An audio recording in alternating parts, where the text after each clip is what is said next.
साथियों, आज की ये घटना उत्तर प्रदेश के फतेहपुर से है। फतेहपुर उत्तर प्रदेश का एक जिला है जहां से रिंद नदी होकर गुजरती है। अब हुआ कुछ ऐसा कि 9 जुलाई 2025 को यहां पर रहने वाले एक चौकीदार जब इस रिंद नदी के पास से गुजर रहे थे, तभी दूर पर उन्हें कुछ बेहद अजीब सा दिखाई दिया। उन्होंने सोचा कि चलो पास जाकर देखते हैं, लेकिन जैसे ही वो उसके पास पहुंचे, यकीन मानिए उनके माथे से पसीना छूटने लगा, उनकी दिल की धड़कनें बढ़ गई, क्योंकि उन्होंने आज तक ऐसा कुछ भी प्रत्यक्ष नहीं देखा था। उनके ठीक सामने शत विशत हालत में एक शव पड़ा हुआ था। इस नजारे को देखने के बाद चौकीदार ने अपने आप को किसी तरह से संभाला और तत्काल इसकी सूचना पुलिस को दी। पुलिस तत्काल मौके पर पहुंची और उन्होंने अवशेषों को एकत्रित किया और उसे पीएम के लिए भेज दिया। लेकिन यहाँ पर पुलिस वालों के लिए अभी सबसे बड़ी दिक्कत यह थी कि कोई भी मरने वाले व्यक्ति को नहीं पहचानता था, और इसलिए उस शव की पहचान करने के लिए पुलिस ने यह पता लगाया कि आसपास के इलाकों में कितने लोग हाल ही में गुमशुदा हुए हैं। उन्हें पता चला कि हाल ही में सुशील नाम के व्यक्ति ने गुमशुदगी की रिपोर्ट दर्ज करवाई है। असल में उसका भाई राहुल पटेल अचानक लापता हो गया था। फिर उसने अपने भाई को हर जगह तलाश किया, लेकिन जब वो कहीं नहीं मिला, तब थक हारकर उसने पुलिस में उसकी गुमशुदगी की रिपोर्ट दर्ज करवाई।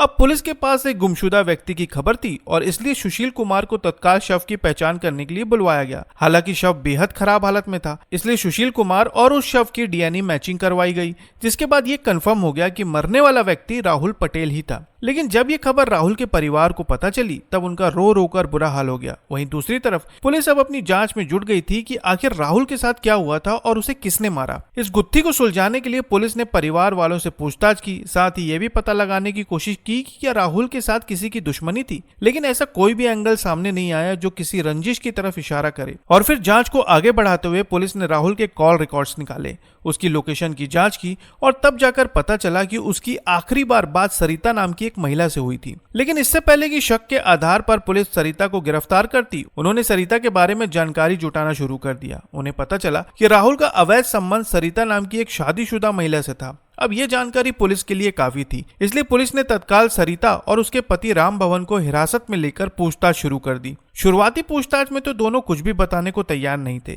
लेकिन जब पुलिस ने शक्ति से पूछताछ की, तब जाकर दोनों ने मिलकर एक ऐसी कहानी सामने रखी जो वाकई में बेहद ज्यादा खौफनाक थी। मीडिया सूत्रों के अनुसार पता चला कि सरिता उत्तर प्रदेश के फतेहपुर जिले की बेकवारी थाना इलाके की रहने वाली है और करीब 12 साल पहले उसकी शादी राम भवन नाम के एक व्यक्ति से हुई। शादी के बाद उनकी शादीशुदा जिंदगी बहुत बढ़िया तरीके से चली और समय के साथ उनके 4 बच्चे भी हुए। और कुछ इस तरह से सरिता की शादीशुदा जिंदगी अब पति और परिवार के बीच में ही गुजर रही थी। लेकिन इस बीच जब भी उसे कपड़े सिलवाने होते तो वो पास ही के एक टेलर के पास जाती थी, जिसका नाम था राहुल पटेल। शुरुआती में तो दोनों के बीच कुछ भी नहीं था, लेकिन धीरे धीरे सरिता और राहुल की बातचीत दोस्ती तक पहुंच गई और यही दोस्ती कब प्यार में बदल गई, दोनों को पता ही नहीं चला। दोनों अब एक दूसरे से प्यार करने लगे थे और उनके अवैध संबंधों की खबर अभी तक किसी को नहीं थी। अब हुआ कुछ ऐसा कि जब भी दोनों को मौका मिलता, दोनों एकांत में मिलते और समय बिताते। लेकिन ये बात कहां तक छुपने वाली थी। आखिरकार सरिता के पति राम भवन को एक दिन दोनों के अवैध संबंधों की भनक लग गई। अब जैसे ही राम भवन को इनके बारे में पता चला, उन्होंने सरिता को बहुत समझाने की कोशिश की, कई बार विवाद भी हुआ और फिर उन्होंने एक बहुत बड़ा फैसला लिया। राम भवन जिस घर में रहता था, उसने उस घर को छोड़कर, अपने गांव को छोड़कर,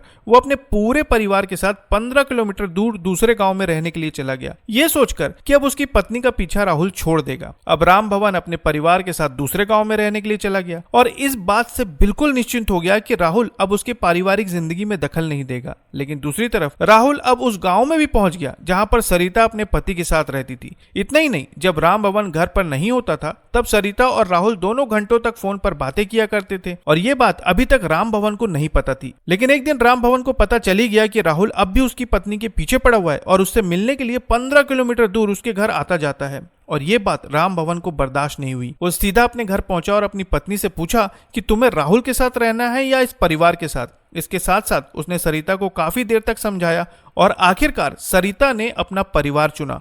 उसने कहा कि वो अपने पति और बच्चों के साथ रहना चाहती है। लेकिन इसके साथ ही राम भवन ने सरिता से कहा कि अगर तुम मेरे साथ रहना चाहती हो तो राहुल को हमेशा के लिए रास्ते से हटाना होगा। ये बात सुनकर सरिता डर गई, लेकिन फिर धीरे धीरे वो राम भवन के प्लान में शामिल हो गई। इसके बाद 2 जुलाई की रात को ठीक 12 बजे सरिता ने राहुल को फोन किया, कहा कि घर पर कोई नहीं है, तुम जल्दी से घर पर आ जाओ। अब राहुल इसी मौके की तलाश में था। उसने झटपट अपनी बाइक उठाई और सीधे सीधा सरिता के घर पहुंच गया। घर का दरवाजा खुला हुआ था। वो तुरंत घर के अंदर पहुंचा और कुंडी लगाने ही वाला था कि तभी पीछे से राम भवन आया और उसने राहुल पर हमला कर दिया। कुछ ही देर में राहुल की सांसें थम गई। इसके बाद सरिता और राम भवन ने राहुल की बाइक पर राहुल के शव को डाला और उसे रिंद नदी के पास ले जाकर वहां पर फेंक दिया। लेकिन पुलिस की जांच के बाद आखिरकार पता चली गया कि घटना के पीछे पति पत्नी का ही हाथ था और एक बार फिर नाजायज रिश्तों ने फिर से एक परिवार उजाड़ दिया। माता पिता ने घर का चिराग खो दिया, एक बहन का भाई नहीं रहा और एक भाई ने अपनी परछाई खो दी। आपने देखा होगा कि इस तरह से नाजायज रिश्तों की खबरें लगातार समाचारों की सुर्खियां बनते जा रही है, जिसमें कोई न कोई नाजायज रिश्तों की वजह से अपनी जान गंवा बैठता है। इसलिए साथियों, किसी से भी रिश्ता बनाने से पहले पूरी तरह से सतर्क रहें, सावधान रहें